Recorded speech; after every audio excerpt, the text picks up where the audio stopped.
tiɲɛ wa an kɔni an b'a fɔ dɛ. Ni jamukan bɛ di aw ma sibiri o sibiri. A ka jɛmukan kura Voix de l'Amérique kan. An b'a fɔ. Surafana tɔw dunnen kɔfɛ nɛgɛ ɲɛ 9 ka taa bila nɛgɛ ɲɛ 10 na Voix de l'Amérique kan. An b'a fɔ. An b'a fɔ sigilen na an b'a fɔ kama. An b'a fɔ dɛ. An balimaw an wula Mohamed Touré ka bɔ Washington DC Voix de l'Amérique la ayiwa studio 10 kɔnɔ n'o ye VOA soba ye ayiwa bi ye sibiridon ye Samuta kalo o tile laban n'o y'a tile 30nan ye ayiwa san 2023 an b'a fɔ jɛmukan o kɛnɛ sigira ni waati kɛrɛn na bi y'a ta ko 452 ni filanan ye an bɛ sɔrɔ Bamakɔ fiɲɛ turukala 102 sanfɛ an bɛ sɔrɔ fana radio parisien kan n'o ye fiɲɛ turukala 90 o ni tomisegi kan n'o ye ayiwa Sam Mara ye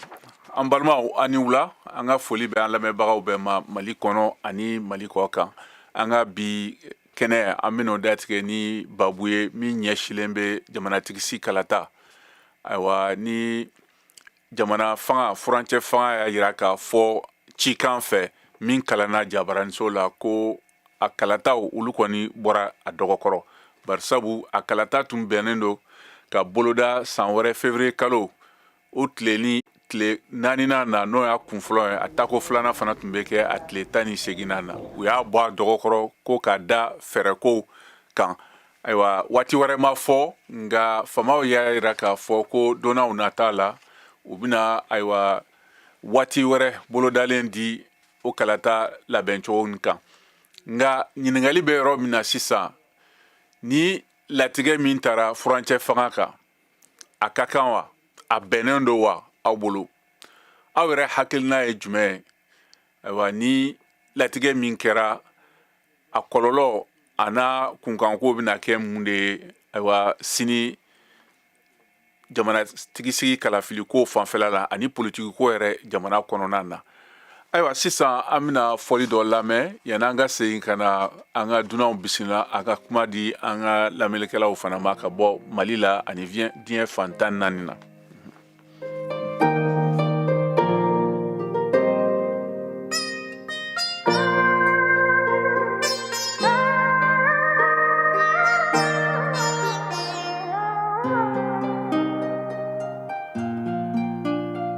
Zach Prod.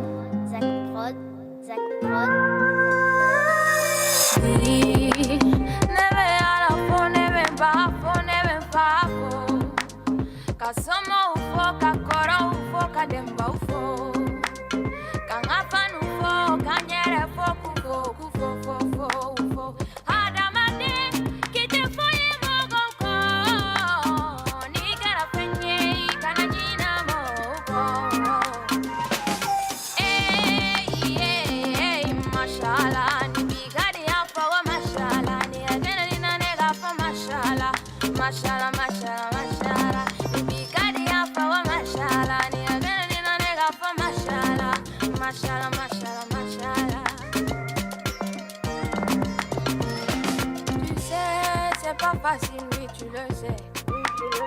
Et on dit tant qu'il y a la vie, il y a de l'espoir. Ça, tu le sais. Segui, encore, namanya. Segui, encore, dono la beignet.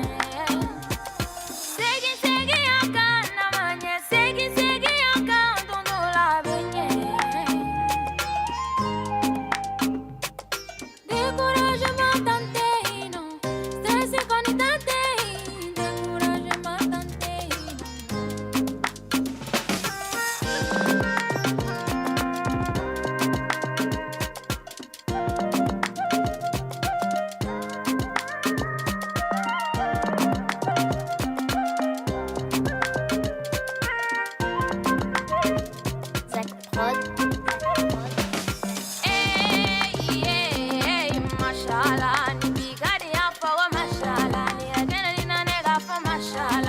Mashallah, mashallah, mashallah.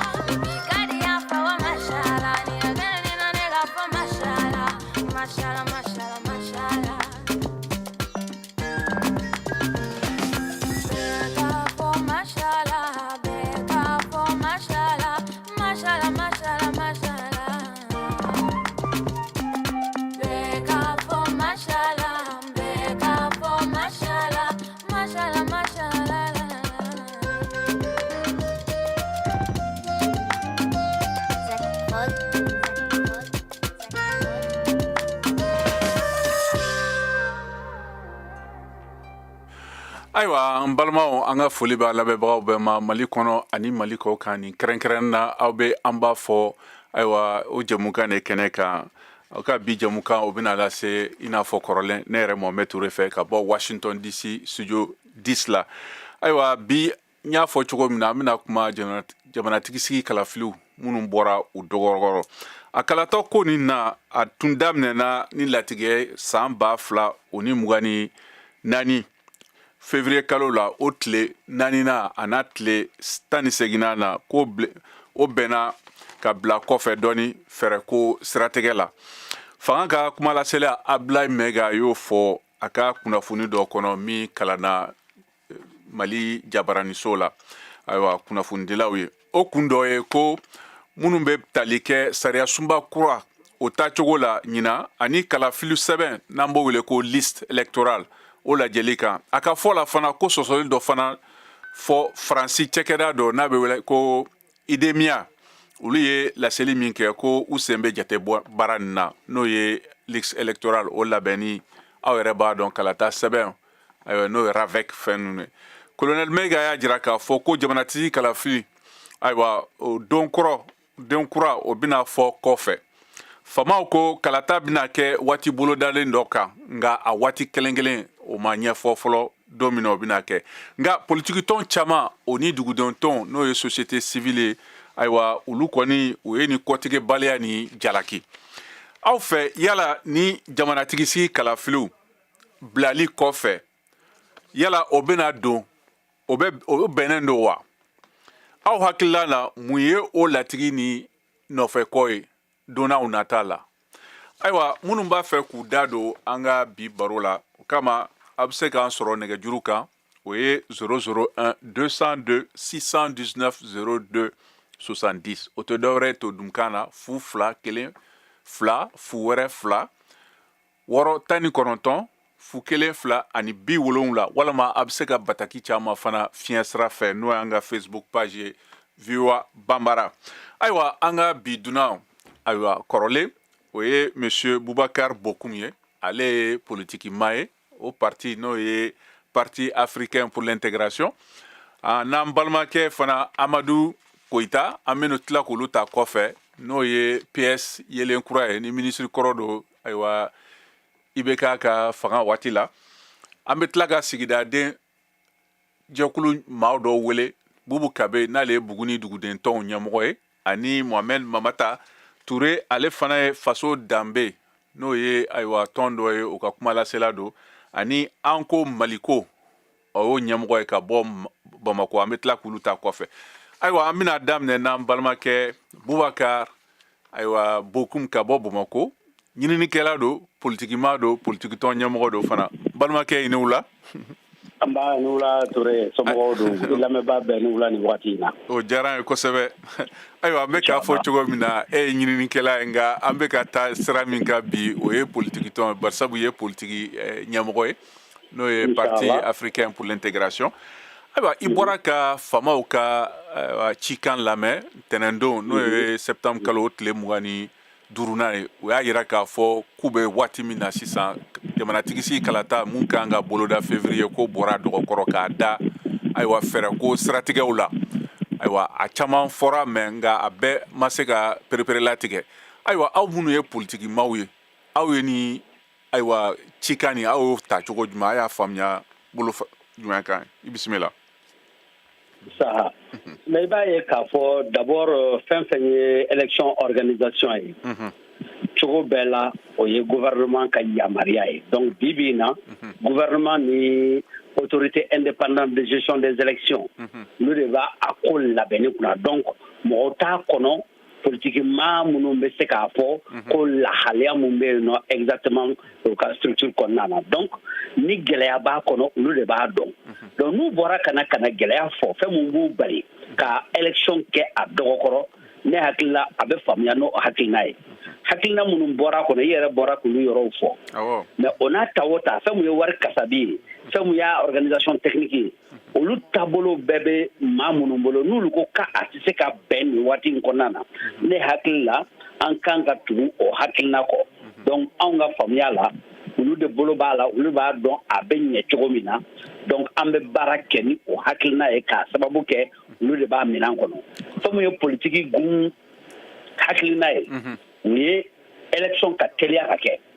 mais i mana fɔ k'i bɛ kɔrɔtɔ cogo cogo i tɛ se ka taa k'i kɔnɔ to donc fɛn min ye gɛlɛya ye mun b'a kɔnɔ n'o fɔri ɲɛna a ka kan aw ka hakili jakabɔ kɛ o gɛlɛya kan n'o gɛlɛya in bɛ se ka lawuli ni fɛɛrɛ minnu ye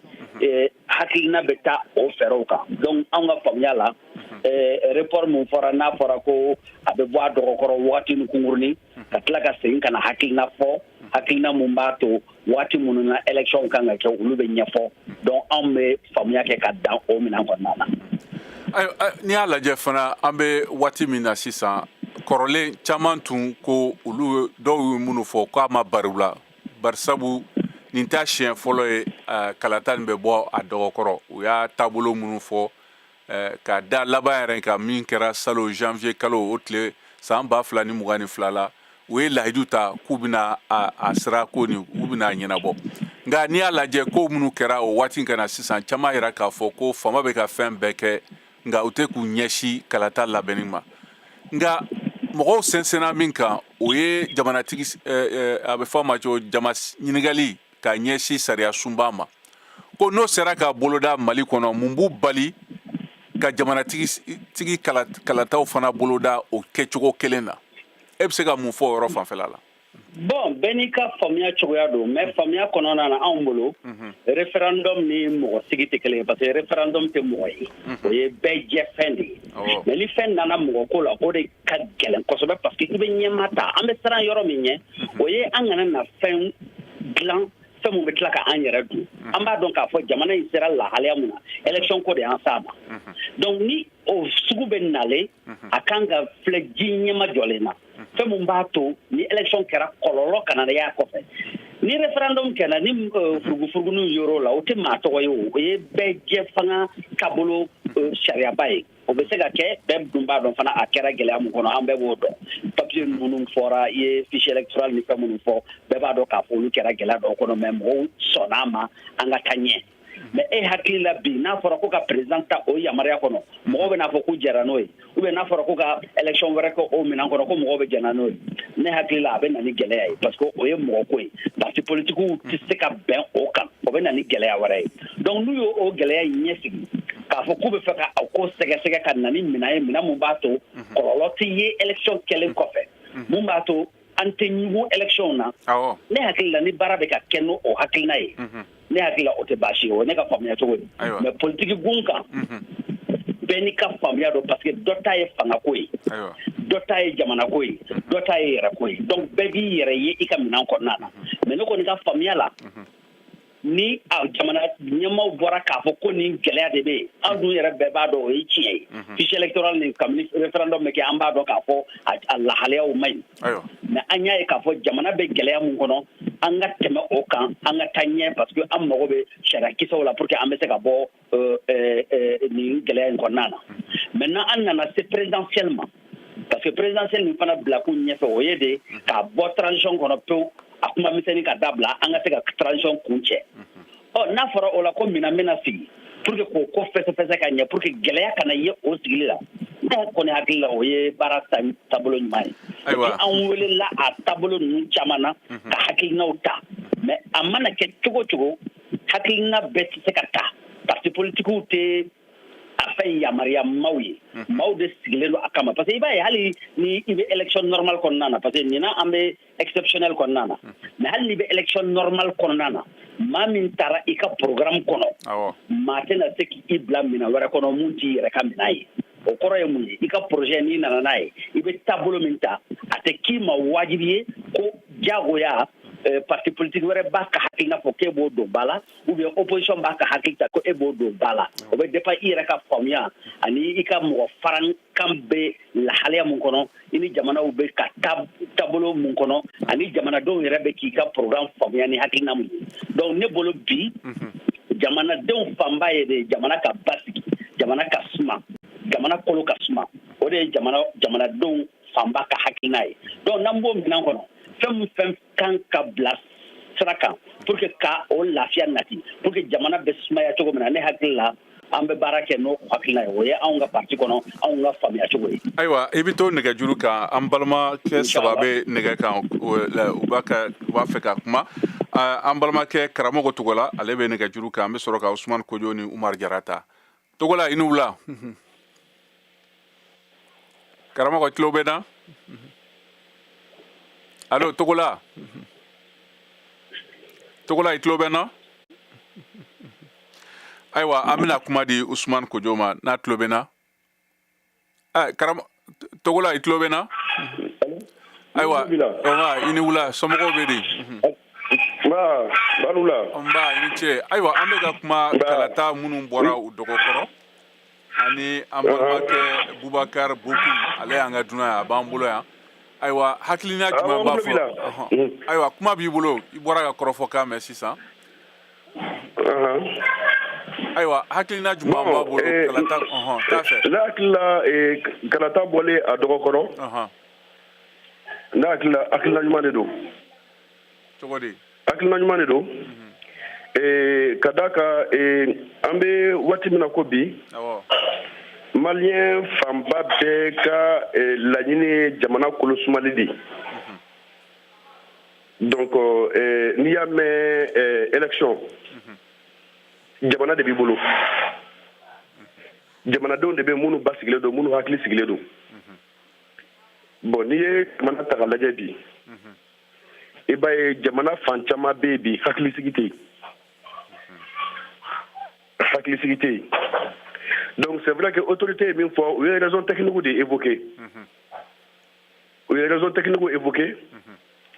donc mais malien fanba b'a dɔn k'a fɔ ko au delà des raisons techniques raisons sécuritaires bɛ yen donc n'i ko k'i bɛ élection organiser au cadre kɔnɔna la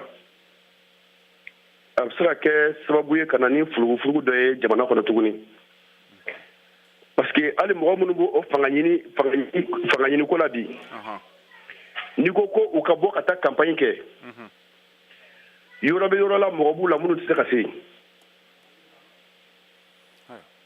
bon o bɛɛ bɛ se ka kɛ kuma ye kuma minnu bɛ se ka dankari élection résultats la donc moi je pense que an bɛ yɔrɔ min na bi n'i y'a ye mɔgɔw b'a fɔ k'a fɔ ko ka élection organiser minnu b'a fɔ c'est parce que u sigilen don climatiseur jugo dɔ sokɔnɔna la ils ont le quotidien donc ce qui se passe à l'intérieur du pays c'est pas leur problème bon jamanaden bɛɛ dun ka kan hakɛ la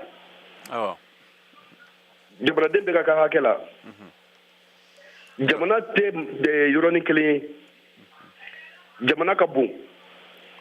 donc fo bɛɛ ka bila hakɛ kɔnɔna an ko ko démocratie de donc démocratie ka kan bɛɛ la démocratie kɔnɔna la maliyɛn bɛɛ ka k'i yɛrɛ sɔrɔ hakɛ kelen de kɔnɔna la donc n'an ko k'an bɛ élection organiser nin contexte kɔnɔna la au-delà des raisons techniques i m'a ye a bɛ na ni dangari ye yɔrɔ dɔw ma ayiwa o faamuyara n balimakɛ voilà donc raison pour laquelle je suis d'accord ayiwa i ni ce o la ayiwa sisan an bɛna kuma di an balimakɛ Usumani Kojo ma ka bɔ Bamakɔ Usumani i tulo bɛ na n tulo b'i la ayiwa i bɔra ka kɔrɔfɔkan mɛn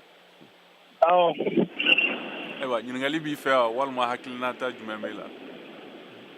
ne kɔni tun bɛ fɛ ka hakilina dɔ de di i bisimila élection bɔlen a dɔgɔkɔrɔ bon a bɛ se ka kɛ minnu tɛ ta ka bɔ a kalama o ne tun t'a kalama fɛn o fɛn bɛ actualité politique ci i b'a dɔn ko élection tun tɛ se ka kɛ cogo jumɛn ko laban in na n t'a dɔn Kidali terroriste ninnu olu nana wuli n'u ka mankanw ye donc Mali sécurité a yuguyugulen don dɔɔnin quoi t'a dɔn ne ye n faamuya o yɛrɛ dɔrɔn kama élection in ne ɲɛ tɛ kɛcogo la k'a bɛ kɛ ka ɲa o ye fɔlɔ ye filanan fana ye min ye ne ka faamu na dɛ candidat yɛrɛ tɛ Mali la fɛnɛ ne ka faamu na o ye ne ka faamu ye candidat tɛ Mali mais yɔrɔ dɔ fana la ne bɛ se ka jigin an ka ɲɛmɔgɔ ninnu na quoi e ko ko candidat de tɛ wa e sago de ma ye candidat minnu u kun bɔ fɔlɔ parce que Mali mago bɛ candidat su min na ne kɔni ɲɛ t'a la parce que ne b'a dɔn an tɛ se ka kalo 7 minnu CEDEAO ni communauté internationale ka injustice kɔnɔ k'e de bɛ sigi ko e élu la démocratiquement k'e bɛ tila ka taa jamana in kun ne ta ka d'olu ma k'a ma sigi k'i layɛ tuguni o kuma kɔni t'a la ne kɔni danganiyalen don fɛnɛ kan k'a kɛ k'i bɛ na i n'a fɔ i bɛ ka kunfin kɛ ka min kɛ i b'o kɛ ka wuli sɔgɔma min kɛ i b'o k'o kɔni o bannen de kɔni de ni candidat min bɛ représenter o ka peuple ka ligne suit dɔrɔn a banna mais élection bɔlen a dɔgɔ kɔrɔ ne bɛ jigin ɲɛmɔgɔw la quoi wala ne bɛ jigin parce que Burkina président bɛ ka min kɛ o dɔrɔn de don élection t'an ka priorité ye an ka priorité ye min ye sécurité point barre ni min bɛ fɛ ka élection kɛ o ye élection organiser a yɛrɛ ka carte la ka kɛ fɛn dɔ ye. E bɛ ka min fɔ n ko fama de y'o layidu ta u y'o kan kelen de di. o de fana ko n k'u ye erreur de kɛ quoi a fɔ élection a tɛ se ka kɛ o Mohamed hali min bɛ États-Unis ne bɛ Mali actualité su e b'a dɔn cɔ élection tɛ se ka kɛ Mali la mais u y'u da fa fɛn de la min ɲiginji t'u da quoi.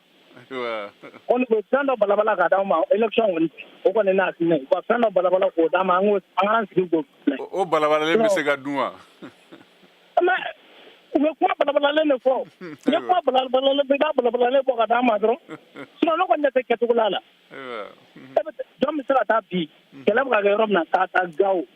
an k'a kɛ k'a ta Moti Tombouctou Gao Kidal Sekal Tawudeni n t'a dɔn bɛ taa élection min kɛ o bɛɛ kɔni ɲɛ b'o la. nka Ousmane Kojo n'i y'a lajɛ o lahala kelen de la référendum kɛra o lahala kelen de la kumasigi kɛra ayiwa jamana taabolo yɛlɛmali ko la o bɛɛ kɛra. kumasigi kɛra État ka représentant de tun bɛ ka o campagne kɛ o ou bien mais nin la n ko candidat yɛrɛ de bɛ bɔ a n'a ka parti ka taa k'u bɛ taa Mali candidat dɔ bɛ min bɛ se ka taa. ayiwa o faamuyara i ni ce o la nin diyara n ye kosɛbɛ. donc u kun b'a fɔ k'a tɛ se ka kɛ dɔrɔn a banna ni diɲɛ bɛ wuli diɲɛ ka wuli an k'an yɛrɛ sɔrɔ. ayiwa i ni ce o la ayiwa an bɛna kuma di an balimakɛ Umar Jara ma Jarakɛ Umar Jara n ba i ni ce somɔgɔw bɛ di. baasi la. ayiwa i bɔra ka kɔrɔfɔkanw mɛn dɛ. awɔ. ayiwa i yɛrɛ ko di walima ɲininkali jumɛn b'i fɛ t'a fɛ kuma b'i bolo. bon fila bɛ don komi an b'a daminɛ ne yɛrɛ ka fɔta ye fɔlɔ. i bisimila. parce que élection ninnu bɔ o dɔgɔkɔrɔ bon a man ka bali mɔgɔ la quoi maliyɛn bɛɛ kun sigilen don a kan quoi.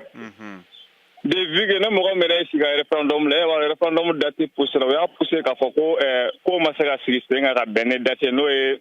ARJ sigilen ye. bon u y'o fɔ k'o kɛ protocole de sinon maliyɛn bɛɛ b'a kalama ko fichier électoral min n'a bɔra u y'o débrouiller k'a bɔ ten pour que mɔgɔw ka se ka kɛ sinon u tun y'a min fɔ o tun ye carte biométrique ma sɔrɔ o. donc cela prouve que jusqu'à présent an mɔgɔw ma pɛrɛn ka carte sabatilen bɔ min bɛ se ka élection kɛ. parce que référendum bɛ se ka kɛ cogo min référendum kɛra an y'a ye hali mɔgɔ minnu salen don n'olu su bɛ olu ka carte bɔra hali bi mais o référendum o ka nɔgɔn quoi. par contre élection dun ye ça c'est des gens contre l'un contre l'autre bon olu ka mankan kɔnɔna n'a nana kɛ mɔgɔ ye ko hali bi su ka carte d'électeur bɛ ka bɔ donc mɔgɔ bɛ se ka voter n'o ye a bɛ se ka na ni mankan ye quoi donc préférable u k'a pousser pour u ka se ka organiser ka ɲɛ je pense que élection pousseli a ma bali a b'a ka bali mɔgɔ la quoi n'i yɛrɛ k'a ka ɲɛ f'a ka pousser fana quoi. nka e yɛrɛ hakili la e dalen b'a la a bɛ kɛ san wɛrɛ wa hali n'a a bɔra waati ko waati dɔrɔn. bon ouais ne tellement a bɛna kɛ waati dɔ la mais min ka di ne ye parce que ne bɛ ka ɲininkali min kɛ o de est ce que ne bɛna ɲininkali de kɛ est ce que gouvernement fana se de bɛna ye gouvernement ka se ka élection de dilan ka ɲɛ wa parce que toujours a kɔni mɛ ne kɔnɔ élection min kɛ élection a kuntala ka diɲɛ a ka ɲɛ o ka di ne ye a b'a diyagoya kɛ a ka taa kɛ ko tiɲɛ ka tila ka mɔgɔw wuli tuguni quoi. parce que ni mɔgɔ min b'i hakili segin dɔɔnin i bɛ ka coup d'état i bɛ ka coup d'état min kɛ dɔrɔn élection lankolon de don n'o kɛra député wa élection ye o de man ɲɛ o de kɛra sababu ye n'a nana ni coup d'état ye donc an bɛ se ka o ko kɔnɔ cogo di fana élection ɲuman de dilan bon élection ɲuman bɛ se ka sɔrɔ cogo di hali n'a bɛ san 5 ɲinan kɔfɛ en tout cas a ka se ka kɛ a ka ɲɛ cogo min na jamanadenw bɛ se k'u yɛrɛ ye a kɔnɔ ne bolo o de ka ɲi ka tɛmɛ ni wagati bɛɛ an ye élection kɛ a ma ɲɛ an bɛ mankan na ne hakili la min ka ɲi kosɛbɛ o y'o de ye quoi. o la ne bɛ ɲininkali min kɛ ne b'o ɲininkali sɛmɛ o la o de ye u kɛlen don ka mun de boloda jamana an ka dɔnɲɛ mɛ a ɲininka min na o ye jamana kɛlen don ka mun de boloda cogo min na a bɛ se ka élection yɛrɛ dilan ka ɲɛ ne tun bɛ ɲininkali min sɛmɛ la o y'o de ye quoi. sinon élection poseli a ma bali ne la wa ne yɛrɛ bolo ko ɲuman fana ye quoi. ayiwa a bɛ nin jaabi sisan a tulo b'i la i ni ce o la Jarakɛ ayiwa n balimakɛ Bokun kuma b'i bolo i bɔra ka kɔrɔfɔkaw mɛn a diyara n ye ko bɛɛ ni ce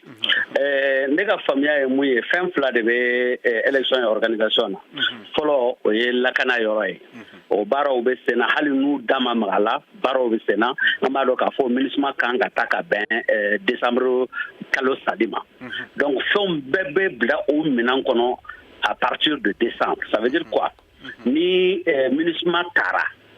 wajibi don anw yɛrɛ minnu ye maliyɛnw ye an ni ɲɔgɔn cɛ gɛlɛya minnu bɛ anw ni ɲɔgɔn cɛ olu kuma bɛ se ka fɔ k'a sɔrɔ maa wɛrɛ ka kuma tɛ donc o ye fɛn mun ye an ni azawadi mɔgɔw ka sema mɔgɔw ka lahaliya ye i b'a ye k'a fɔ ni MINUSMA ye emprise ninnu bila Mali bɛ taa sigi o yɔrɔ ninnu na k'o yɔrɔw basigi ka se ka sɔrɔ ka élection kɛ donc o ye baara kun fɔlɔ ye n balimakɛ y'a fɔ a ko Ibrahim Traoré k'o y'a ta piyalen fɔ bon a bɛ faamu fɛn bɛɛ ye bɛɛ n'i ka fɛɛrɛ don bɛɛ n'i ka hakilina don bɛɛ n'i ka kuma fɔcogo don donc n bɛ se k'a faamuya k'a bila o minɛn kɔnɔna na donc bɛɛ b'a dɔn k'a fɔ élection tɛ se ka kɛ yɔrɔ la yɔrɔ min lakanalen tɛ donc lakana in o ye wajibi ye filanan ye mun ye o ye ka fichier électoral nin k'a nettoyer pour que a bɛ kɛ adamadenw sago ye fɛn minnu ye carte biométrique ye fɛɛrɛw bɛ ka bila sen kan ministre ka fɔ la k'u bɛ ka fɛɛrɛw ɲini fɛɛrɛ mun b'a to fɛn in bɛ kɛ Mali yɛrɛ ka minɛn kɔnɔna na donc o b'a to maa wɛrɛ tɛ se k'i bolo don a la maa wɛrɛ tɛ se k'i bolo ja Mali kan na k'a bali ka baara kɛ n'a a yɛrɛ hakilina n'a ka fɛɛrɛ ye donc ne hakili la n'olu filaw sigira sen kan ka na ni basigi ye jamana kɔnɔ ka tila ka papier minnu b'a to élection bɛ se ka kɛ jɛlenya kɔnɔ k'olu papiers sabati a ka ca Ala fɛ ni nin fila farala ɲɔgɔn kan élection bɛ se ka kɛ basigi kɔnɔna na. Ayiwa an bɛna kuma di professeur Yaya Konare ma ka bɔ Kati ale bɛ nɛgɛjuru kan Yaya i ni wula. I ka kɛnɛ somɔgɔw bɛ di. Baasi tɛ n na. Katikaw bɛ ka kɛnɛ. Baasi tɛ Katikaw la. Ayiwa an ka bi babu a bɛ ka boli jamanatigi kalafiliw minnu bɔra dɔgɔkɔrɔ furancɛ fanga ka ayiwa cikan fɛ tɛnɛndon ayiwa caman bɛ k'u yɛrɛ ɲininka ayiwa n'o latigɛ nin n'a a bɛnnen don wa walima ayiwa a kɔtigɛbaliya o gɛlɛya bɛna kɛ mun ye sini ayiwa jamana politiki ko hukumu kɔnɔna na ayiwa an balimakɛ Bubakari Bokum b'a bolo ale y'an ka dunan ye bi ayiwa ni ɲininkali bi walima faamuyali b'i bolo k'a fara ayiwa a ko nin kan a bɛ sɔn ka diya ye i bisimila kuma b'i bolo. Ayiwa o tɛ baasi ye Mohamed k'an bɛ lamɛnbaajɛkulu bɛɛ lajɛlen fo. Diyara n ye. An kɔni an y'a kuma mɛn minisiri ka conférence de presse sen fɛ. Bon bɛɛ kɔni sigilen don ka kalafili ninnu makɔnɔ. Problème bɛna kɛ min ye ne ɲɛna o ye bɛnkan mun tɛmɛna an ka jamana ni CEDEAO cɛ. Parce que o bɛnkan ninnu de y'a to ni ayiwa embargo min tun b'a kan olu wulila gɛlɛya caman tun bɛ olu wulila. Est-ce que a fɔlen k'a bɔla dɔgɔkɔrɔ o tɛna kɛ baasi ye an ni olu cɛ olu ka tila ka segin u kɔngɔ tuguni wa. Ne bolo o ye problème fɔlɔ ye. Problème filanan ye min ye o ye Mali bɛ yɔrɔ min na sisan a mago bɛ bɛɛ hakilina la bɛn a ka kɛ bɛɛ jamakan a ka kɛ bɛɛ fɛko ye. Faut pas que mɔgɔ dama dama k'u sigi ka fɔ ayiwa a bɛ kɛ nin cogo na a bɛ kɛ nin cogo na parce que n'i ye élection ko fɔ a bɛ jamana bɛɛ concerné mais parti politique ninnu ayiwa olu jɔyɔrɔ de ka bon an ko la kosɛbɛ. Yala yanni ayiwa nin hakilina ninnu ka taa o ni parti politiques ye ɲɔgɔn kuma ɲɛya wa est-ce que ayiwa bɛn kɛra a ko kan ayiwa ne hakili la jateminɛ kan ka kɛ o ko la kosɛbɛ. Sinon bon hakili la ka fɔ an bɛ hukumu kɔnɔ sisan n'o ye basigibaliya ani ayiwa jatigɛwale tigilamɔgɔw ka baara ninnu hukumu kɔnɔna ye mɔgɔ si yɛrɛ hakili tɛ kalafiliko in na ala mun bɛ k'a fɔ ko ka fanga d'u ma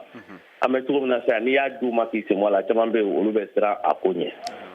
n'a tora nin cogo in na fana ko kalafiliw ka kɛ jamana fan caman bɛ yen o minɛlen don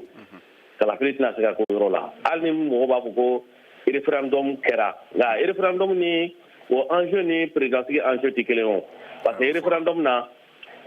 mɔgɔ si ka mɔgɔ tɛ kɛnɛ kan hali ni irrégularité dɔw kɛra o tɛ mankan kun bɔ nka n'a fɔra ko e ka candidat ni ne ka candidat bɛ kɛnɛ kan ayiwa irrégularité dɔw kɛra ayiwa ne bɛ n ka mɔgɔw labɔ walima n bɛ wuli ka mankan ci parce que hakili bɛ kɛ ka fɔ namara kɛnɛ walima fiɲɛ donna kow la donc an kana kow da ɲɔgɔn ma ayiwa kow tɛ kelen référendum ni jamana ɲamasigi ni député ninnu olu ti kelen ye référendum o mankan man ca ka tɛmɛ tɔ ninnu kan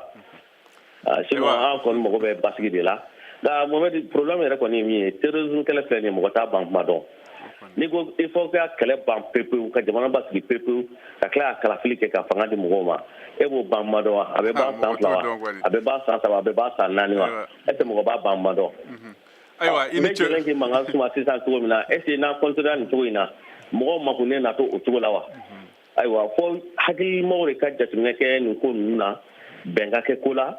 ayiwa an bɛɛ ka taa ni hakilina kelen kiri kana bɔ ko in na wɔyɔ kana bɔ ko in na n'a fɔra politique kɛlɛ ka tila ka wuli ka fara nin kan a bɛ gan dɔɔnin i ni ce ni baraji nin diyara ye kosɛbɛ ayiwa sisan an bɛ segin ka taa Bamako ayiwa n'an balimakɛ Amadu Goyita ale b'an bolo nɛgɛjuru kan ale ye ayiwa Mali sinamatɔn ayiwa politiki ɲɛmaa dɔ ye PS yelen kura ka bɔ Bamako ministre kura dɔ fana ayiwa président Ibrahim Boubacar waati la tile la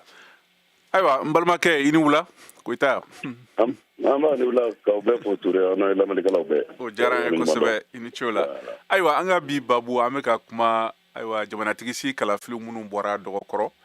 ayiwa caman politikitɔn caman o ni sigida dugudentɔnw n'o ye société civile ye olu ko ayiwa latigɛ nin kɛra k'a sɔrɔ a ma sara olu la nka aw yɛrɛ minnu ye fanga sinamatɔ maaw ye aw yɛrɛ ye mun de faamuya nin latigɛ nin na min taara furancɛ fanga fɛ i bisimila. K'aw bɛɛ fo ka waleɲuman dɔn i y'a fɔ cogo min na effectivement depuis 18 mois fɔlɔ tɛmɛlen bɛɛ b'a dɔn a ye gɛlɛya caman se Mali ma sanction yɛrɛ taara ka ɲɛsin ma mais fanga sigilamɔgɔ minnu bɛ yen bi u y'u kanto ko u ka baara ma ban u y'a ɲini dɔ ka fara camancɛ fanga waati kan mais an ye kumana olu CEDEAO fana kumana bɛn kɛra min kan o kɛra ko ka kalo 24 fara kan san 2 o yɛrɛ décret de taara minnu bɛ fanga la bi olu de jateminɛ kɛ k'a fɔ u ka assises kɔfɛ u bɛ se ka baara min kɛ pour que Mali kura min ko fɔra o baara bɛɛ kun bɛ se ka taa ɲɛ kɛ ni transition ɲuman ye parce que transition ɲuman fana ye transition kuncɛliko ɲuman ye donc kalo 24 talen an welela sen fɛ yɛrɛ parti politiques ministère de l'administration territoriale fɛ ka chronogramme yira an na chronogramme min référendum kan ka kɛ élection communale élection régionale sénatoriale législative présidentielle kɔfɛ constitution adoptera glissement dɔɔnin kɛra mais référendum kɛra ala barika la an yɛrɛ ka parti sɔrɔla mɔgɔw fɛ partiw fɛ minnu ko ka référendum voté an hakili la référendum de ka gɛlɛn ni présidentsigi ye parce que référendum ko ne tɛ se ka kɛ fo ni n kɛra Mali fan bɛɛ n'i ma kɛ Mali fan bɛɛ o kɔrɔ ye ko majɛ bɛ na donc a bɛ kɛ territoire kelen de fana kan n'o ye territoire min o ye Mali ye nka ni présidentielle fana bɛɛ ye kelen ye quoi donc référendum jaabiw bɔra cour constitutionnelle yɛrɛ y'a validé o sen fɛ bɛɛ y'a dɔn ko gɛlɛya tun bɛ yen pour que chronogramme min tun bɛ a continue k'a bɛɛ respecté ministre ye bataki caman mois de juillet kɔnɔna na ka bataki kɔnɔna na a objet tun ye mun ye k'a fɔ ko glissement dɔ yera référendum ma a b'a ɲini parti politiques bolo u ka se ka proposition k'a ye élection tɔw la pour que transition kun bɛ cɛ ka bɛn date min ma a ka k'o kɔnɔ a bɛ lettre kɔnɔ ten de dɛ conformément au délai de la transition donc jaabiw kɛra an yɛrɛ ka parti sɔrɔla parti la min ko bon komi ko bɛ cogo min na tan mɔgɔw bɛ fɛn dɔ laɲini peut-être n'i ko i b'a kɛwale kɛ a bɛɛ bɛ gɛlɛya an tun y'a ɲini élection tɔw ka to yen an ka taa présidentielle dɔrɔn na parce que présidentielle de retour à l'ordre constitutionnel ye a tɔ an bɛɛ ye maliyɛnw de bɛɛ b'a dɔn gɛlɛya bɛ yen mais ne président légitime sɔrɔla k'a fara ka légalité kan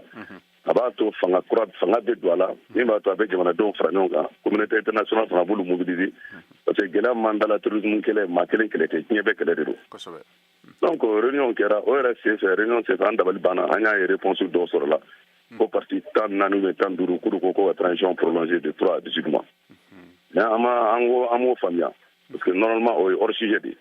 ni lettre ko ka proposition kɛ séquençage la conformément au délai ça veut dire que olu de bɛ fanga la olu de bɛ fanga réalité dɔn olu de bɛ situation sécuritaire dɔn olu de bɛ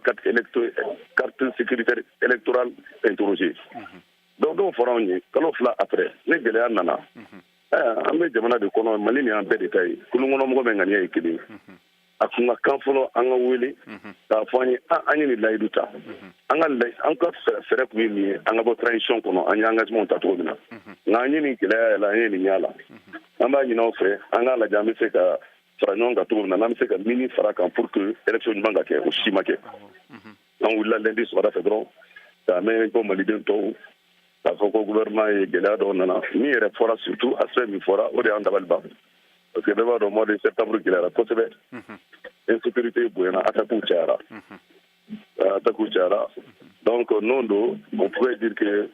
permettre an ka to gouvernement transition ka se ka basigi nati dɔɔni o ko la mais o ma fɔ an ye a fɔra an ye de ko aspect technique o ye mun ye ko liste fichier électoral ani carte biométrique ko tile dɔ ani fana ko constitution falenna bon c'est vrai constitution falenna constitution ye délai midi présidentielle la deuxième tour là a ko ko le troisième dimanche après la proclamation officielle des résultats CNT yɛrɛ de don mois d'octobre la o kɔni o ye heure fila baara de ye maintenant min fana fɔra ko clé ma di base de données la bon je crois que on est souhaité baara kɛ ɲɔgɔn fɛ o y'a sɔrɔ ko état ye continuité de aw bɛ yan san saba a fɔra ko contrat nin signera 2018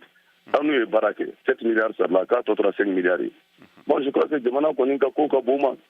ko k'a fɔ ko tɛ sara ko gɛlɛya de y'a to ani ko révision annuelle o bɛ kɛ san o san 1er octobre fo ka taa se 31 décembre ma san o san révision annuelle liste électorale bɛ kɛ o o nin tɛ fɔlɔ ye o et puis an ka dɔn Mali fana kɔnɔ fichier électoral ko problème tɛ Mali la o n'i ye farafinna jamana ta n bɛ se ka an bɛ barika da la ye an ka administration bi a ɲɔgɔn ka gɛlɛn farafinna min élection ɲuman organiser ale élection min na ni problème ye législative la 2020 administration n'a bɔra yɔrɔ damadɔni na je crois que élection nin bɛɛ jɛra n'a ye o résultat min bɔra cour constitutionnelle la o de na ni mankan ye donc ça veut dire que le processus organisationnel o bɛ yen nɔ mais min ma diya n ye o ye consensus ma kɛ an m'an wele k'a fɔ an ye nin bɛ ni gɛlɛya bɛ fɔ an y'a mɛn radio la ten dɔrɔn ko léger report o léger report fana date ma fɔ a la n'an m'an farati a bɛna gɛlɛya se jamana ma n'an m'an farati fana a bɛ méfiance ni créer an ni ɲɔgɔn cɛ or c'est pas bon transition ye waati de mɔgɔw kan ka fara ɲɔgɔn kan kuma min na transition ye waati de pour que majɛ minnu ye an bila kɔnɔ an kana don o kɔnɔna na n'an ye san saba kɛ transition kɔnɔna na o bɛ dɔ bɔ dɛ n'an b'a ɲini ala fɛ jamana nin y'an bɛɛ de ta ye an b'a ɲini ala fɛ bi gouvernement fili man jugu tɛ sigi kɔ de ka tugun quoi wa classe politique wele u ka acteurs bɛɛ wele qui sont concernés Mali nin y'an bɛɛ de ta ye an k'a dɔn an bɛɛ bɛ taa ka faso de to an k'a dɔn fana nin transition y'an ka chance de ye pour que n'an sera ka institution forte créer an kana bɛn a ɲɔgɔnna wɛrɛ kɔnɔ tuguni donc n'o bɛ kɛ kɔni vraiment il faut quand même le consensus et il faut les concertations avec l'ensemble des acteurs. Ayiwa o faamuyara nin diyara n ye kosɛbɛ i ni ce o la Koyita ayiwa sisan an bɛna an tulo kɛra bɔ ni laseli ye ka sɔrɔ ka segin ka na an ka dunan kɛ bisimila ani ka kuma di an lamɛnbagaw ma.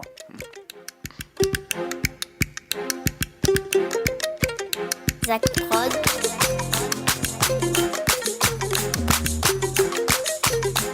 Haida oh haida haida ye haida haida se kai kaina haida bine linjo haida bine linjo haida kala bayna haida kale binoye haida kale hindoye haida oh haida haida ye haida haida se kai kaina haida bine linjo haida hunde linjo haida kala bayna haida kale binoye haida kale hundoye wati waida koino haida fakara haida shi wani kubayya futani haida shi kuta shi zoga shi kundu haida ga wani koidai kana haida ga wani kubai henna haida bino ga kare ga chare haida ba yo hurera ne misoi mai no mabaraka shi bicho wobai alfa gai ga bai doktere ga bai ba shi mawai ga bai ga safari shara yana ni di kala de buyan yana ni di kala fo kashalan bani majirbi ni mo honga haida andiri dera da ai kan ba irma koi haida koira wati waida koino haida fakara haida bajo aga te kilo kilo haida fajo aga te bilo bilo haida oh haida haida ye haida haida se koi kaina haida bine linjo haida bine linjo haida kala bayna haida kale bino ye haida kale hindo ye haida oh haida haida ye haida haida se koi kaina haida bine linjo haida hunde linjo haida kala bayna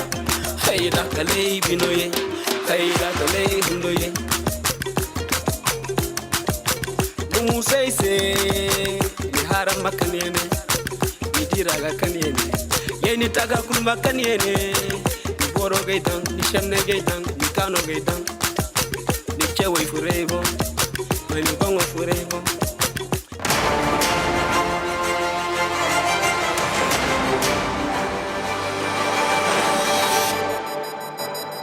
A y'aw ka kunnafoniyaw sɔrɔ don o don sɔgɔma VOA tabalen kan VOA Bambara ka tile kunnafoniya kun fɔlɔw sanga 30 kɔnɔna na o bɛ kɛ don o don tɛnɛn ka taa bila juma la sɔgɔmada nɛgɛ kaɲɛ 7 mana tɛmɛ ni sanga 30 ye wa segin bi k'a kan tuguni nɛgɛ kaɲɛ 9 waati ni VOA tabalen ye a y'aw ka tile kunnafoniya kun fɔlɔw sɔrɔ Mali ale ni diɲɛ bina kun kan VOA tabalen ka kunnafoniya kunkun n'a ɲɛɲɛ di aw ma n'an baaraɲɔgɔnw ka wulikajɔ ye Mali kɔnɔna na farafina ale ni diɲɛ fantan 4 bɛɛ lajɛlen. Ayiwa halisa aw tulo bɛ Mohamed Touré de kumakan na ka bɔ Washington DC studio 10 la an b'a fɔ o jamukan kɛnɛ kan o bɛ sen na hali bi nɛgɛ ɲɛ 13 o tɛmɛna ni sange 42 ye. Ayiwa an balimaw an bɛ sɔrɔ fiɲɛ turukala 102 sanfɛ Bamako a n'a lamini na aw bɛ se k'an sɔrɔ fiɲɛ sira fɛ n'o y'an ka Facebook page ye VOA Bambara. Fɛn fɛn minnu bɛ k'an lamɛn nin waati kɛrɛnkɛrɛn na walima ka mafilɛ fiɲɛ sira fɛ an ka foli bɛ aw bɛɛ ye. An bɛ segin ka na soba kɔnɔ n'an ka dunankɛ n'o ye monsieur Boubacar Bokoum ye. Ayiwa n balimakɛ I yɛrɛ bɔra ka ayiwa an balimakɛ Koyita ka hakilinaw mɛn ni kalata bɔli a dɔgɔkɔrɔ. Ayiwa ale n'a jɛkulu ɲɔgɔn caman y'a jira k'a fɔ k'a ma bɛn u ma u ye ni latigɛ ka sɔrɔ u m'u a sode u la joona. Ayiwa o y'u ka hakɛw de ne hakilina na e yɛrɛ bɛ mun fɔ o yɔrɔnin fanfɛla la barisabu ko min don a barila ka kɛ I n'a fɔ hali ni maaw tun b'a dɔn k'u ma lala kalata nin a tɛna se ka kɛ waati min fɔra nka a fɔcogo a n'a waati ani dalilu minnu fɔra o barila maa caman na ayiwa kuma b'i bolo. Bon n'i ye jateminɛ kɛ ka parti wele k'u la kuma ɲɔgɔnya ministre Koyita k'a fɔ nin waati in na o b'a yira k'a fɔ déjà u consultera u y'u hakilina fɔ maintenant décision ça revient à l'État et au gouvernement de décider. Maintenant, nous, il y a un parti politique associé. C'est une bonne chose. Donc, il y a une proposition. Mais au compte qu'à fond, quand le gouvernement a une décision, qu'on veut se canaliser, parce que il y a des États qui ont prérogative de nous, nous consulter, il y a des cas qui ont été sebenunke, anya hanga hakina ufo, ya faranyoka, oui, ou hakina wala, k'a fɔ k'u bɛ baara kɛ n'a ye. Maintenant, ministre ye mun fɔ, n'u ye mɔgɔw wele, k'a fɔ an hakilila a bɛ kɛ tan, pour que ka discussion wɛrɛ don a kɔnɔ, o bɛ se ka kɛ o ye hakilina o y'a faamu cogo dɔ ye, ou bien a bɛ se ka kɛ décision taara parti politique bɛ wele fɔlɔ k'a f'u ɲɛna, c'est-à-dire avoir la première de l'information. O fana bɛ se ka kɛ avant que peuple tɔ ka informer mais mun kan ka faamuya nin démarche in kɔnɔna na parti politique dɔrɔn tɛ o d'abord n'i ye jateminɛ Mali kɔnɔ bi Mali fanba yɛrɛ tigɛlen don an politiciens na donc parti politique ko tɛ o jamanadenw fanba ka hakilina bɛ ta cogo jumɛn na fɛn mun ye assise nationale o nana ni hakili fanba ye maintenant ko bɛ taa taabolo minnu na olu minnu bolo b'a la olu de bɛ élection piloter donc a bɛ ɲɛ cogo min na u bɛɛ hakilina taara donc u y'u ka décision ta donc je respecte la position de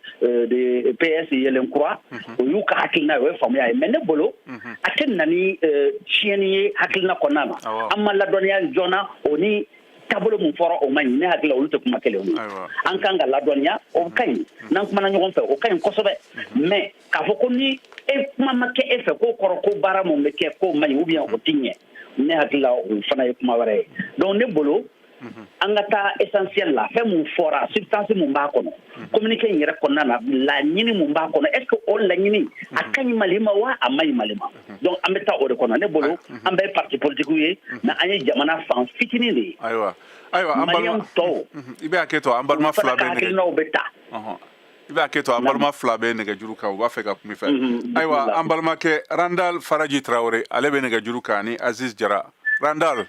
i ni wula i tulo bɛ na baasi t'u la ayiwa i bisimila ayiwa kuma b'i bolo hɔn n b'i fɔ k'i ka invité fo o diyara n ye kosɛbɛ bon an hakilila ka les histoires des élections là an mɔgɔ tɛ élection la sisan parce que comme il y a eu des problèmes qui étaient cachés. Nous maintenant, pour nous, les politiciens, là, on dit qu'à clos, pour que le problème qui est là, à Kadatu, pour les élections, il faut qu'on ait des bases propres, des bases solides, des bases malines et des bases honnêtes. Donc maintenant, nous basons un bon jour seulement le gouvernement à Willa, à Djora, à Kerata. Donc finalement, pour nous, donc, le gouvernement s'est adressé aux politiciens. Donc si le gouvernement ne s'est pas adressé aux politiciens, ça veut dire que le gouvernement n'a rien fait de bon. C'est comme ça que nous voyons la situation. Non, mais comment c'est le peuple malien par rapport aux politiciens, ils sont complets. Parce qu'il y a certaines politiciens depuis combien de temps où nous, les Djamana en Hongrie. Là, notre politique du César, politique là, nous amène loin. On va donner nous on va jamais y arriver là-bas. Donc, nous, là, on base la constitution 5 ans, donc, en gâteau ou quoi, constitution 5 ans.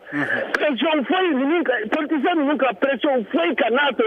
de leur céder, afin que, nous, ça va en autre manière. Parce que, dans le là, oui, il y a ma cancacouma, il y a des blés. Parce que, puis, il parle, il faut énerver certains Maliens. Parce que tout le monde est au courant de la situation. Et tout le monde a vu la réalité. Parce que nous, on doit déjà en bout supporter. Pourquoi? Selon ce qu'ils ont fait, selon que les gens sont en train de voir, parce que c'est la raison pour laquelle le peuple malien est derrière. Merci beaucoup. Ninjara Kosobe. Aywa, Amina Kumadi, Aziz Jarama. Aziz, Itlobena, Kumabi Wulo. Aziz Inula. Ça va, arrêtez-le. Somo Bedi. Basula. Mba, Ibisimila, Ibora Korofo Kame.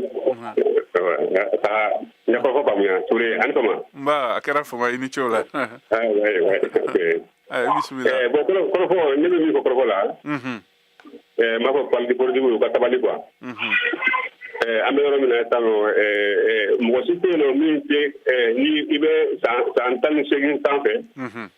Il t'a le problème de Mali la vie. Quand les gens vous connaissent, quand les gens savent que ni dans ça va courir la cagale quoi. Bon, ni gouvernement a décidé de faire comme Amazon Gouye. Bon, moi, le gouvernement ou pas a fait. Parce que pour tout cas, ni à le gouvernement est son agit de gagner ça, non? Pour que Maléon garde le capot, on a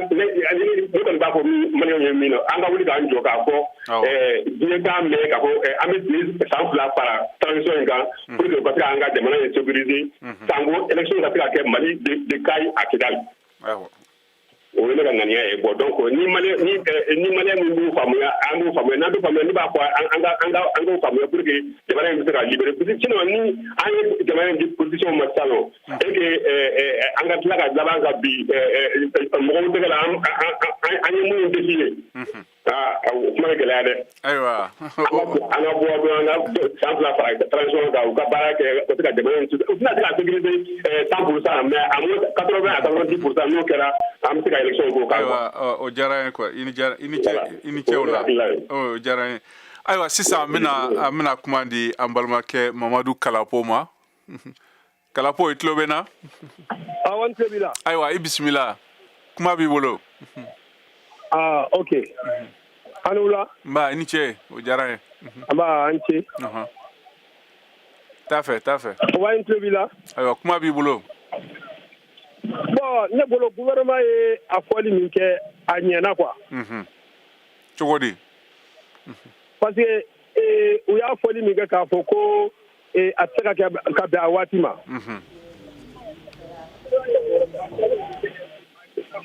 ayiwa u y'a foli min kɛ k'a fɔ k'a tɛ se ka kɛ ka bɛn a waati ma donc o de ɲɛna kojugu sinon n'u tun y'a fɔ parti politique ye k'a fɔ ko élection bi kɛ ka bɛn a date ma o kɛlɛ tun ka jugu ni nin bɛɛ ye parce que u bɛna wuli k'a fɔ ko foyi ma labɛn u bɛ fɛ ka nabara kɛ n'i y'a ye u bɛ fɛ ka karaba u bɛ fɛ ka sigi de u tun bɛna n'o kumaw de ye quoi mais comme u y'a yira k'a fɔ ko bɛ ma sigi sen kan donc ne bolo kɔni o de ɲɛna o sisan u bɛ jɛ k'a dilan de sinon u ma date fixé o ayiwa u ko de ko a tɛ se ka kɛ ka bɛn a waati ma mais kɔfɛ u bɛ tila ka parti politique wele donc u ka sigi ka kuma n'a sɔrɔ a bɛ se ka kɛ waati min ma ou bien n'a bɛna kɛ cogo min u u y'o de fɔ ayiwa nin diyara ne bolo o ti baasi ye nka politique mɔgɔw bɛ ka wuli a ma bɛn a ma an ti jɛ n'a ye ninnu ma décision foyi ta u y'a yira de problème min bɛ yen u y'o de soulever ayiwa i ni cɛw la nin diyara n ye kosɛbɛ ayiwa an bɛ segin ka na kuma di an balimakɛ Bubakari Bokum ma ayiwa Bokum sani ka jaabili kɛ ninnu ka ɲininkali nin na ne yɛrɛ fɛ hakilina min bɛ nin y'a san 2 ye n tɛ san 3 fɔ dɛ i n'a fɔ Goyita y'a fɔ cogo min na san 2 o dira kabini jamana fanga ɲɛmɔgɔ sigira n'o ye premier ministre ye u caman b'a dɔn barisabu bɛɛ ye politikima ye kɔrɔw ye u b'a dɔn kalata sɛbɛn lahala bɛ cogo min na jamana kɔnɔ ayiwa waati kɛra an ka kɛnɛ kelen nin kan an ye jamanadenw caman ta minnu baara tun bɛ ayiwa kalata ko labɛnni n'a fɛnw ma ko sɛbɛn Mali la Koyita y'a fɔ cogo min na k'a dilannen don ka ɲɛ kosɛbɛ kosɛbɛ jamana kɔnɔ sɛbɛn bɛ yen nka maaw ka bugunatigɛ o de jɛlen tɛ hali bi o tuma a bɛna san joli ta yaasa ayiwa jamana fanga yɛrɛ ka se ka sɛbɛn ninnu hakika labɛn i n'a fɛ carte nina walima carte biométrique ko mun fɔra nin ye jamanadenw ka se ka ni musaka ko don munna o tɛ se ka fɔ jamanadenw ye k'a dɔn barisabu a fɔra caman ka taa u ka sɛbɛnw minɛ dɔw ko fili kelen min yɛrɛ u ka sɛbɛn fɔlɔ la u y'o ka sɛbɛn lakura n'o fili kelen mun de bɛna se o la walasa k'o fali ayi ne y'i ɲininka n ko wala yala ayi ne bɛ k'i ɲininka de n bɛ k'i ɲininka de yala ni musaka ko de b'u bali u ka sɛbɛn ninnu dilan awɔ i bisimila fɛn mun bɛ yen awɔ bi na données ninnu t'an ta ye maa wɛrɛ de bolo bɛ données ninnu kan fɛn fɛn bɛ yen nɔ a wagati la kabini contrat in bɛ kɛ tuma min na a kuma fɔra an y'a f'u ɲɛna fɛn dɔw bɛ yen nɔ jamana kɔnɔ i t'o ta k'o kalifa maa wɛrɛ la o tɛ kɛ maa maa n'i b'i yɛrɛ kalama i ka nafolo i t'o kalifa maa wɛrɛ la i ka sécurité i t'o kalifa maa wɛrɛ la i ka fichier électoral i ka base de données fɛn min i ka population i min bɛ fɛn mun kan parce que i ka développement n'i ka stratégie bɛɛ bɔ o fɛnw de kɔnɔ olu tɛ kɛ maa wɛrɛ bolo kɔnɔ fɛn ye mais malheureusement o de kɛra donc i y'a ye bi k'a fɔ gɛlɛya mun nana u ni maa minnu ye contrat kɛ u ma ɲɔgɔn faamu de sinon u ko k'u ka communiqué kɔnɔ k'u ye approche constructive kɛ o kɔrɔ k'u gɛrɛl'u la k'a lajɛ fɛɛrɛ minnu bɛ sɔrɔ a la olu bɛɛ bɛ se ka da u ka baarakɛminɛnw kan cogo jumɛn na pour que u bɛ se ka wari in sara wari sara ko tɛ 5 milliards tɛ o wari ye ko État bɛ se k'o sara o kuma t'o nɔfɛ o mais wari min bɛ sara fɛn mun kunkɔrɔ kuma b'o de nɔfɛ baara bɛ ka kɛ lahalaya mun kɔnɔ bɛn ma kɛ o hakilinaw de kɔnɔ donc o y'u ni ɲɔgɔn cɛ bɛnbaliya ye o ye kuma wɛrɛ ye maintenant pour que fichier bɛ se ka nettoyer cogo min na k'a kɛ Mali ta ye cogo min na Mali bɛ se k'i sago k'a la cogo min na n'o de kɛra e hakilina bɛ yɔrɔ min na o bɛɛ bɛ fɛɛrɛ sɔrɔ a kɔnɔ parce que o kɔrɔ information bɛ Mali la minnu bɛ se ka programmation kɛ o fichier ninnu ni fɛn ninnu baaraw mɔgɔw bɛ anw fɛ yan nɔ kodɔn kɔnɔna na minnu bɛ se k'a baara kɛ ko gɛlɛn tɛ o programmation de donc o bɛɛ bɛ se ka kɛ anw baara yɔrɔ mais o taara ka taa di entreprise wɛrɛw ma a nana ni gɛlɛyaw ye donc o ye kuma kun fɔlɔ ye donc au moins a ka kɛ entreprise nationale ye ni État ka contrôle bɛ mun kan pour que fichier ninnu bɛɛ ani base de données ninnu serveur ninnu a bɛɛ bɛ kɛ Mali ka hukumu kɔnɔna na cogo min na o ye yɔrɔ fɔlɔ ye maintenant filanan i ye mun fɔ délai ko la i b'a ye k'a fɔ bi bi in na sanction ma wuli ka bɔ Mali kan caman hakili la ko sanction wulila non sanction ma wuli o ayiwa Bokum yana i ka da don yɔrɔ la dɔ b'an bolo nɛgɛjuru kan an b'o ta ka sɔrɔ ko kuma d'i ma i bɛ hakɛ to Mamadou Ben Jabate ka bɔ Philadelphie tulo bɛ na ayiwa Ben waati bɛrɛ ma to dakuruɲɛ kelen na walima fila la e yɛrɛ hakilina ye jumɛn ka ɲɛsin kalata bɔli a dɔgɔkɔrɔ furancɛ fanga fɛ bon Mohamed ne b'a fɔ mɔgɔ min bɛ ka lamɛn fo o diyara n ye ka dugawu kɛ an ka sɔrɔdasiw ni civil minnu sara nin kɛlɛ ninnu na Ala k'u dayɔrɔ sumaya amina minnu bananen don Ala k'u ka banaw nɔgɔya amina minnu minɛnen don Ala k'u ɲuman sigi u ka denbayaw kɔnɔ Mohamed u bɛ ka kuma o kuma fɔ a si tɛ tiɲɛ ye jɔn politikuma wa ni sɔrɔdasi ninnu n'i ko élection dɔrɔn a ye komi i ye ŋɛɲɛ de bila u la quoi o tɛ fɛ élection de ka kɛ kɛlɛ ninnu tigɛ kun ye kabi MINUSMA gɛn kun ye élection ko ye Faransi gɛn kun ye élection ko ye bɛɛ n'u minɛ kun ye élection ko ye maa si m'i da don élection ko la k'a ma minɛ ka don kaso la o tɛ fɛ ka élection de kɛ o ma référendum kɛ yan ye kisi ko kuma fanyo la mais nga juru bi la nga juru sara mais pour que ameni kusuku kedi ami mbo encourager kanga aisi kanga jamara umara kanunka mais ika mbo ga juru bi la depuis 2000 combien juru sara iki ni bi ka ere ma horandi no fe mais ika ere ma horata mais nga juru sara dro ko sabe mais ki ni ko gelanya aywa mais ni France ko kuma memenda mais pour que ka fo dro France et puis do be na usiri ka fo ku bu demene kuma ka ku be kuma ni grand ci ko te kuma ni na ou élection ko kuma di fait o sera soué o sera soué tout de fait aywa benin tiola ka kuma famia fuita ko utafedi aywa inite beaucoup mbini jabi sisa aywa beaucoup amese kana kuma dima ya nika ika do fan itungo kibina ma fula nu jabi no Aziz Jara ani Randel Faraji kuma munufo beaucoup kuma bi bolo balmake bene mu fo ya hakina ya bisa ka ke chen nete sora su kungulo kono ka do ku feka election ke mo tega election ke na ambe jatemena ke famunu kan famunu control bambulo na mbese ka famia di famunu konnana maintenant au cas élection que ou kana que le peuple va juger de toutes les façons parce que imana élection ke mina kono ibe jamana de soro yin imana dabri to la ibe jamana de soro yin donc ne bolo ni akila tigalo lo la ka ko jamana de kunnenu mo to ku fe fen kanga ke nu ya ke na manye o jamana de soro yin donc o ne ka famia yo tabolo ka mais me fe ka mu fo fe mu CDAO ni imo atai iba e ka fo anga famia la bi sanction mawuli parce que au connaît délai mon fort nous connaissons délai de respecter sanction me voulait donc sanction ma voulait moi be ka sanction ni embargo de confort embargo yi boye mina monti sharia kono parce que ya taka mali nyangina he war ko ni sira datu o tcda o sharia kono na fa mun be cda o sharia kono e ka mali suspend ka décision d'autre administrativement c'est au fonctionnement qu'on a là jusqu'à preuve le contraire nous sanctionne nous ma wuli folo wala mali makono mali ka seka ay munu fo aka seku la walia pour que sanction nous be wuli voilà aywa ni jaranga ko sewe aywa sisan wule ay kuma labana wule kanjuma mi bulo ka lase aywa moka family ko la ni kalata ko na labenina na bina seka ke aywa san wore hal na ma ke février kalola aywa akasega ke o sangono kuma bi kuma laba ne bolo ne ka famia la transition mu flene sena an shima transition indilan kana playa awala ko ya latige ma do ba anyama bi